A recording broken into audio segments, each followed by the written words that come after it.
जय जगन्नाथ सायना ओडिया टेक को आपण मानक स्वागत। दर्शक बंधु वर्तमान अंगनवाड़ी कर्मी मान खुशी खबर एथे राज्य सरकार को आशीष चिठी तो समस्त कर्मचारी मानक मिलिबो एही सुविधा तो सामिल हेबे अंगनवाड़ी कर्मी सहायिका एवं मध्याह्न भोजन कर्मी ता सहित आशा तेणु कौन रही नोटिस आम नजर पकईवा चलन देखा जे वर्तमान देखु राज्य प्राय कार्यरत 1,20,000 अंगनवाड़ी कर्मी ता सहित हेल्पर एवं 1,00,000 प्राय मध्याह्न भोजन कर्मी एवं 49,000 आशा कर्मी ए समस्त को दिज्व सामाजिक सुरक्षा।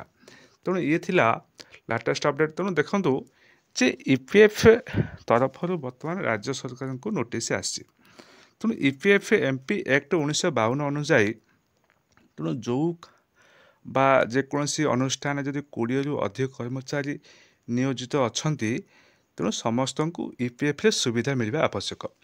ये भविष्य निधि पांठि ता सहित पेंशन ता सहित इंश्योरेंस तेणु समस्त को यही सुविधा मिलवा आवश्यक। तेणु आपण नजर पकड़े जदि राज्य में गणशिक्षा विभाग हो एवं परिवार एवं स्वास्थ्य एवं परिवार कल्याण विभाग हो एवं महिला एवं शिशु कल्याण विभाग ये लक्ष लक्ष कर्मचारी नियोजित अच्छा। तेणु आपण देखिए जे अंगनवाड़ी कर्मी ता सहित सहायिका एवं आशा एवं मध्याह्न भोजन कर्मी ए लक्ष लक्ष नियुक्त होती कि से ईपीएफ सुविधा मिलू ना। तेणु राज्य सरकार को ये चिठी आसी जे समस्त कर्मचारी मानू ईपीएफ सुविधा दि जाऊ ए पेंशन मिल ता सहित भविष्य निधि पांठि आप रिटायरमेंट बेनिफिट एवं इंश्योरेंस देखिए जदि राज्य सरकार ईपीएफ शर्तावली मानवे ताहले भविष्य में अंगनवाड़ी कर्मी मानू सरकारी मान्यता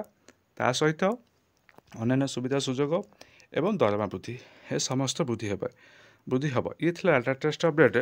तो देखा जो राज्य सरकार केते दूर ईपीएफ चिठी को कार्यकारी कर अंगनवाड़ी कर्मी मानू ईपीएफ सुविधा देउछंती। ये लेटेस्ट अपडेट।